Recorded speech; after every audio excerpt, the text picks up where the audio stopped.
Grief is a thin place. A place so thin it's hard to tell where earth ends and heaven begins. Grief is a place so thin that it's where the living and the dead feel one another's love. I'm Lisa Hamilton, an Episcopal priest, and I grieve. First, I'll read some scripture that many Christians use in worship during Lent. Then I'll struggle with those words through the lens of grief. I'm glad you've joined me. Today's scripture is from Psalm 46. God is our refuge and strength, a very present help in trouble.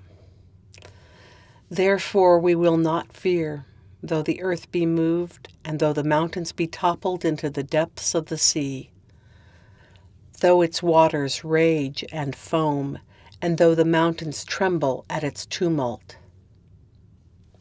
The Lord of hosts is with us. The God of Jacob is our stronghold.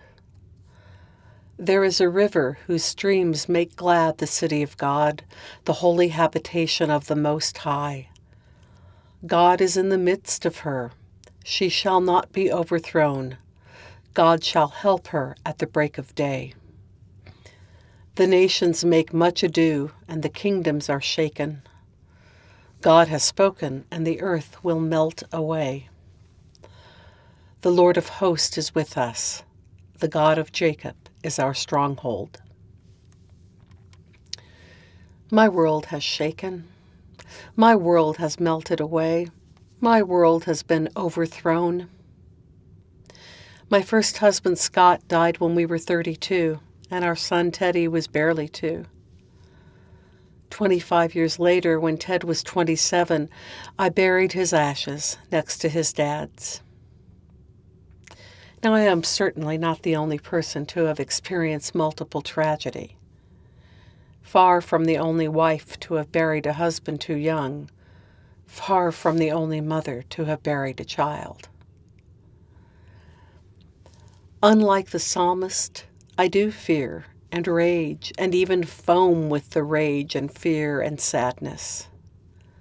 I don't think the first way I would describe God is as a very present help in trouble. I'm not sure how I would describe God.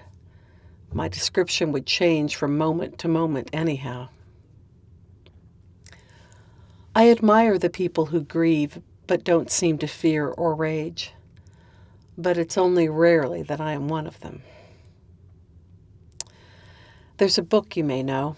It's called Tracks of a Fellow Struggler, Living and Growing Through Grief. Like myself, the author is an Episcopal priest. He's named John Claypool, and in the wake of losing his 8-year-old daughter, he wrote, "Life is a gift, a pure, simple, sheer gift. A gift to be received, handled, and participated in with gratitude. It makes things more bearable when I remember that my daughter was a gift, pure and simple, something I neither earned nor deserved nor had a right to.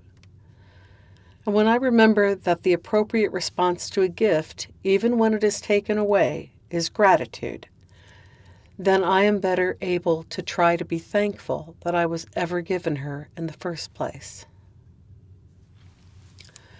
Does it make any sense for me to say that I'm not quite at gratitude for Scott and Ted, although of course I'm grateful for them?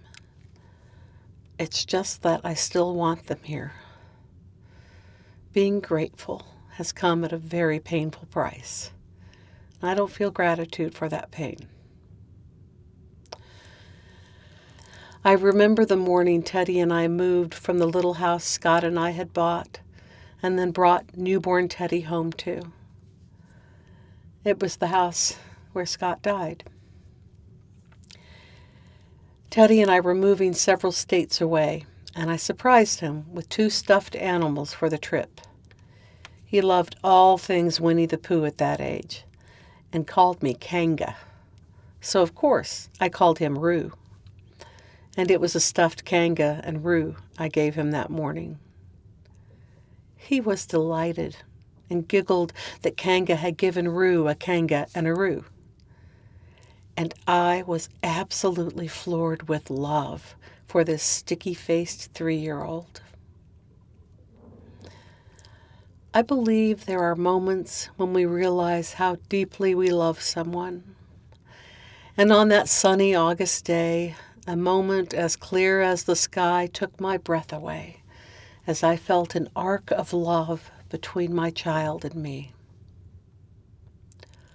I am grateful for that moment and many more, and for Ted's and Scott's lives, but I do not feel gratitude that our lives together have been cut short. I always thought I'd ask my grandchildren to call me Kanga, but there will be no grandchildren. There will be no more tugs, which is what I called Ted's hugs. There will always be arcs of love. But now the arc is made of grief. Grief is a thin place.